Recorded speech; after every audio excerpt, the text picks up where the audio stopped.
चलिए, तो आज हम लोग करते हैं आदर्श गैस।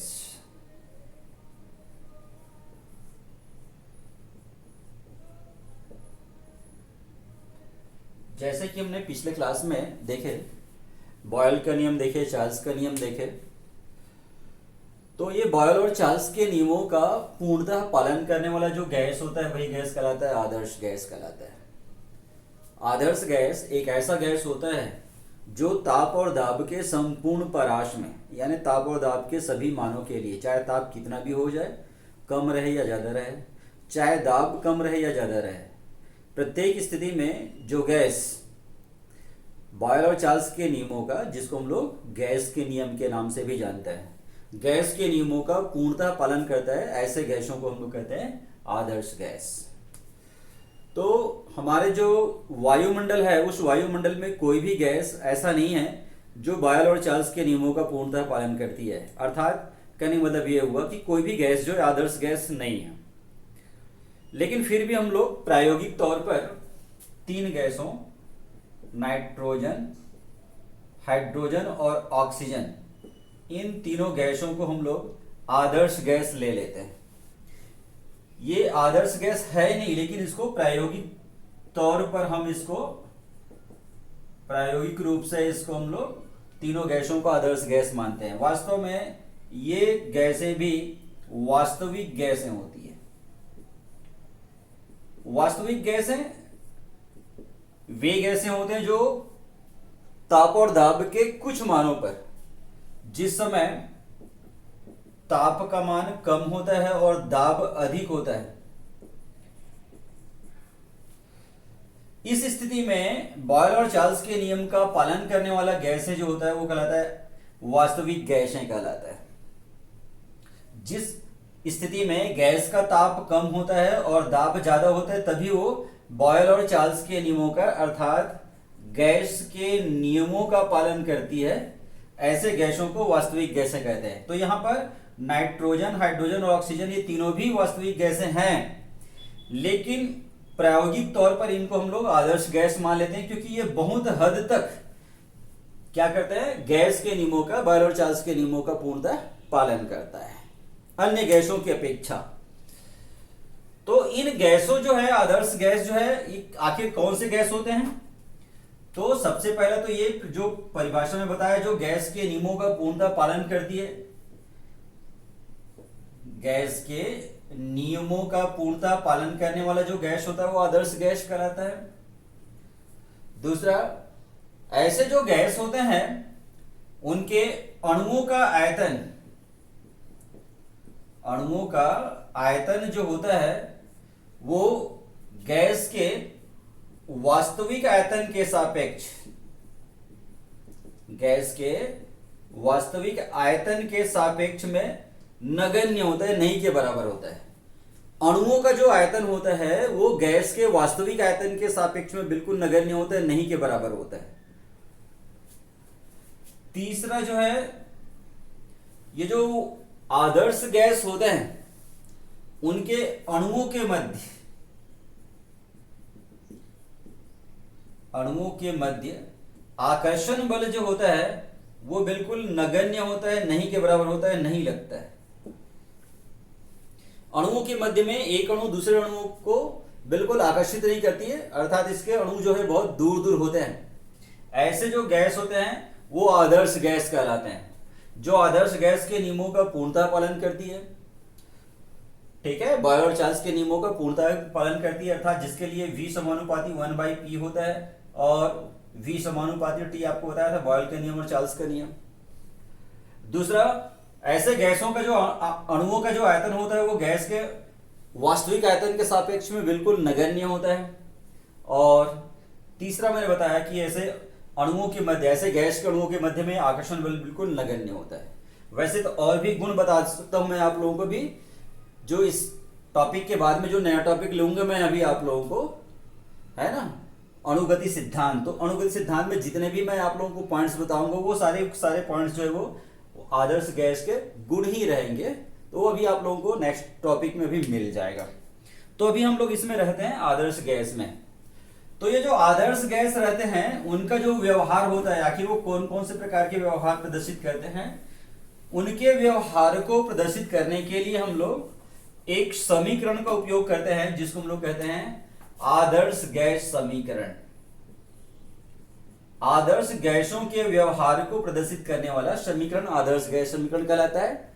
या फिर हम कह सकते हैं कि किसी गैस के परमताप T, दाब P, आयतन V और अणुओं की संख्या, मोलों की संख्या जिसको भी बोला जाता है N, इन चारों के मध्य में संबंध को दर्शाने वाला समीकरण कहलाता है आदर्श गैस समीकरण। किसी गैस के ताप T, परम ताप है ये, परम ताप T, दाब P, आयतन V और अणुओं की संख्या N के मध्य संबंध दर्शाने वाला समीकरण कहलाता है आदर्श गैस समीकरण कहलाता है, जो कि PV इक्वल टू nRT होता है। यहाँ पे R जो है, जो दिख रहा है आप लोगों को, R के बारे में इसमें नहीं दिख रहा है आप लोगों को, तो R जो है यहाँ पे एक नियतांक है जिसको हम लोग बोलते हैं सार्वत्रिक गैस नियतांक। तो ये जो PV इक्वल टू nRT होता है यही आदर्श गैस समीकरण है। तो इस आदर्श गैस समीकरण की व्युत्पत्ति कर लेते हैं कि वास्तव में यही है। तो अभी मैं बता रहा था कि आदर्श गैसें वे गैसें होती है जो गैस के नियमों का, अर्थात बॉयल और चार्ल्स के नियमों का पूर्णतः पालन करती है। यही बताया आप लोगों को। तो इसके हिसाब से देख लीजिए। तो मान लेते हैं किसी गैस है जिसका ताप है T, दाब है P, आयतन है V। तो ऐसी स्थिति में बॉयल के नियम से क्या होता है भाई, अभी भी लिख के दिखाया था आप लोगों को, V समानुपाती 1/P होता है। और चार्ल्स के नियम से, चार्ल्स का जो नियम होता है उस चार्ल्स के नियम से V समानुपाती T होता है। तो इस प्रकार से मैं इन दोनों को एक साथ लिख देता हूं संयुक्त रूप से, ठीक है ना। ये संयुक्त रूप से लिखा मैं, तो V समानुपाती देख लीजिए इसमें 1/P और ये T को एक साथ लिख रहा हूं। तो यहां पे समानुपाती चिन्ह को बराबर में हटाऊं तो एक नियतांक लगाना पड़ता है। तो ये हो गया T एकम T बटे P, जहां K एक समानुपातिक नियतांक है। ये समानुपातिक नियतांक है जिसका जो मान होता है वो गैस की प्रकृति पर निर्भर करता है। गैस की जो प्रकृति होता है उस प्रकृति के आधार पर K का मान अलग अलग होता है। कैसे अलग अलग होता है उसको जानने के लिए पहले एक लाइन और कर लेते हैं। पहले ये V को मैं तिर्यक गुना कर देता हूं, तो ये हो गया PV इक्वल टू KT, ठीक। अब यहां पे मैं बता रहा था कि K का जो मान होता है वो गैस की प्रकृति पर निर्भर करता है। अलग अलग प्रकृति होता है गैस की, तो उस हिसाब से K का मान जो है वो भी अलग अलग होता है, वो भी बदलते रहता है। कैसे होता है उसको देखिए। तो यदि गैस जो है 1 ग्राम, हमने जो गैस लिया हुआ है उसको 1 ग्राम गैस लिया हुआ है, तो ऐसी स्थिति में K का जो मान होता है वो R के बराबर होता है, छोटा r के बराबर होता है। तो यहां पे हम लोग आदर्श गैस समीकरण करेंगे तो PV का जो मान होगा वो RT के बराबर हो जाएगा। तो ये 1 ग्राम गैस के लिए आदर्श गैस समीकरण है। यहां पर R जो दिख रहा है आप लोगों को, छोटा r जो मैंने भी लिखा, वो भी एक नियतांक है जिसको हम लोग गैस का विशिष्ट नियतांक कहते हैं।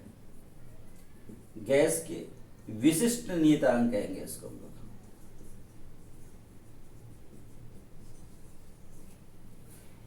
ठीक है।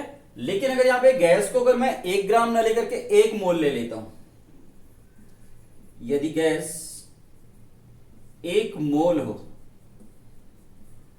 तो 1 मोल गैस के लिए K का जो मान होता है वो R के बराबर हो जाता है, बड़ा R के बराबर हो जाता है, जिसको भी बताया था मैं आपको। R को बोलते हैं सार्वत्रिक गैस नियतांक। ये भी एक नियत राशि है, सार्वत्रिक गैस नियतांक बोलते हैं इसको। तो इस हिसाब से यहाँ पे समीकरण 1 में लिखी से देखें तो PV इक्वल टू RT हो गया।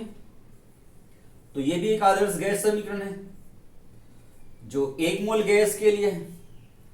लेकिन अगर गैस में मोलों की संख्या या अणुओं की संख्या भी जो बताया था आपको n हो, यदि गैस n मोल हो तो k का जो मान होता है वो nr के इक्वल हो जाता है। तो इस हिसाब से pv इक्वल टू हो जाएगा ये nRT हो जाएगा। तो एक मोल गैस के लिए आदर्श गैस समीकरण होता है pv इक्वल टू RT और n मोल गैस के लिए होता है pv इक्वल टू nRT। यहां पर अगर गैस 1 ग्राम रहे तो pv का जो मान होता है वो RT के इक्वल होता है। r छोटा r है, यहां पे छोटा r को विशिष्ट गैस नियतांक कहते हैं इसको, और r को सार्वत्रिक गैस नियतांक कहते हैं। विशिष्ट गैस नियतांक होता है स्मॉल r और कैपिटल R होता है इसमें क्या, सार्वत्रिक गैस नियतांक। बात क्लियर हुआ आप लोगों को? तो इस हिसाब से यहां पे मैंने अभी आपको आदर्श गैस क्या होता है, आदर्श गैस के कौन कौन से बिहेवियर होते हैं, कौन कौन से उसके गुण होते हैं, और उसके बिहेवियर को प्रदर्शित करने के लिए हम लोग एक जो समीकरण देते हैं आदर्श गैस समीकरण, उसके बारे में भी आपको मैंने बताया। तो अभी जब मैं आदर्श गैस के गुण बता रहा था उस समय बताया मैं इसके और भी गुण बता सकते हैं। एक गैस में और कौन कौन से गुण होते हैं आदर्श गैस में, उसको एक सिद्धांत के आधार पर दिया गया जिसको हम लोग बोलते हैं अणुगति सिद्धांत। गैसों का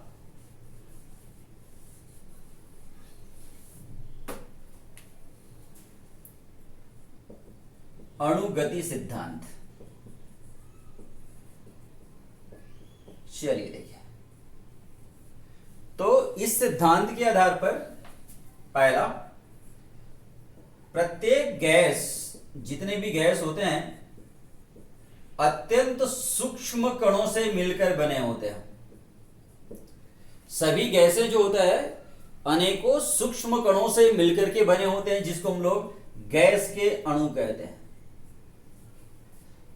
इन अणुओं का जो आयतन होता है वो अणुओं का आयतन गैस के वास्तविक आयतन के सापेक्ष, वास्तविक आयतन के सापेक्ष में नगण्य होता है, नहीं के बराबर होता है, जो अभी आप लोगों को गुण में बताया था। प्रत्येक गैस अत्यंत सूक्ष्म कणों से मिलकर बने होते हैं जिसको हम लोग अणु कहते हैं। इन अणुओं का जो आयतन होता है, गैस के अणुओं का आयतन होता है उसके वास्तविक आयतन के सापेक्ष में बिल्कुल नगण्य होता है। दूसरा, गैस के जो अणु होते हैं वो सभी संभव दिशाओं में, जिधर उनको जगह मिल जाए उधर, सभी संभव दिशाओं में अनियमित रूप से गति करते रहते हैं। स्थिर न होकर के गैस के जो अणु होते हैं वो लगातार गति करते रहते हैं, अनियमित वेग से गति करते रहते हैं। अलग अलग अणुओं का वेग अलग अलग होता है, सभी अणुओं का वेग एक समान न होकर के अलग अलग अणुओं का वेग अलग अलग होता है। दिशाएं भी अलग अलग होती है, कोई किधर जा रहा है, कोई किधर जा रहा है, कोई किधर जा रहा है, उसका कोई निश्चित नहीं होता है कि सारे के सारे अणु एक ही दिशा में जाएंगे, ऐसा नहीं होता है। वो जिधर उनको मर्जी उधर वो गति करते रहते हैं। सभी संभव दिशाओं में अनियमित वेग से गति करते रहते हैं। तीसरी बात है, गति के दौरान ये एक दूसरे से और जिस पात्र में भरा होता है उस पात्र के दीवार से टकराते रहते हैं। गति करेंगे तो पक्का एक अणु दूसरे अणु से भी टकराएगा और जिस पात्र में उसको भर के रखा गया उस पात्र के दीवार से भी टकराते रहते हैं। गैस के जो अणु जो एक दूसरे से जो टक्कर होते हैं, गैस के अणुओं के मध्य में जो एक दूसरे से टक्कर होता है, संघट्ट होता है, टक्कर को बोलते हैं संघट्ट फिजिक्स की भाषा में, ये पूर्णतः प्रत्यास्थ होता है। तो प्रत्यासंगठ में आपको मालूम है आप लोगों को कि गतिज ऊर्जा और संवेग दोनों संरक्षित रहता है। गतिज ऊर्जा व संवेग ये दोनों जो है वो स्थिर रहता है ना, उसमें किसी प्रकार का कोई परिवर्तन नहीं आता है, संरक्षित रहता है बोलेंगे। किंतु जब ये पात्र की दीवार से टकराते हैं तो पात्र की दीवार से टकराने पर ये गतिज ऊर्जा प्रदान करते हैं।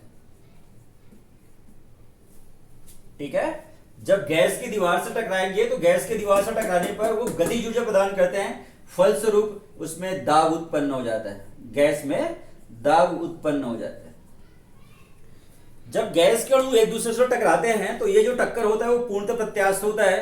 अर्थात क्या होता है, इस टक्कर के फलस्वरूप में न तो अणुओं की गतिज ऊर्जा में और न ही उनके संवेग में किसी प्रकार का कोई परिवर्तन आता है। लेकिन जब वो पात्र की दीवार से टकराते हैं तो वो पात्र की दीवार को गतिज ऊर्जा प्रदान करते हैं, फलस्वरूप उसमें क्या उत्पन्न हो जाती है, दाब उत्पन्न हो जाती है। पांचवी बात है, गैस के अणुओं के मध्य आकर्षण बल जो होता है वो नगण्य होता है, नहीं के बराबर होता है। आकर्षण बल नगण्य होता है, अभी समझाया था आप लोगों को। इसी प्रकार से गैस के अणुओं में गुरुत्वाकर्षण बल का जो मान होता है, उस गुरुत्वाकर्षण बल का मान जो होता है वो भी नगण्य होता है। अर्थात पृथ्वी जो है गुरुत्व बल आरोपित नहीं कर पाती है गैस के अणुओं में। सातवां बात है इसमें कि अणुओं की गतिज ऊर्जा, गैस के अणुओं की गतिज ऊर्जा उसके परम ताप का समानुपाती होता है। क्लियर हो गया? गैस के अणुओं की गतिज ऊर्जा जो होता है वो E या KE परम ताप का समानुपाती होता है। गैसों की गतिज ऊर्जा उसके परम ताप का समानुपाती होता है। अर्थात जैसे जैसे ताप में वृद्धि करेंगे तो गतिज ऊर्जा बढ़ेगी, यानी अणुओं की वेग जो होगा, वो स्पीड होगा, वो भी लगातार क्या होती जाती है, बढ़ते चली जाती है। तो ये जो पॉइंट बताया मैं आपको, 7 गुण बताया गैस में जो होता है, आदर्श गैस में रहता है, इसी 7 पॉइंट को किस नाम से जाना जाता है, इसको अणुगति सिद्धांत के नाम से जाना जाता है। तो आगे की क्लास में फिर इस अणुगति सिद्धांत के आधार पर और क्या क्या व्याख्या किया गया उसके बारे में फिर हम लोग अध्ययन करते हैं। ठीक, धन्यवाद।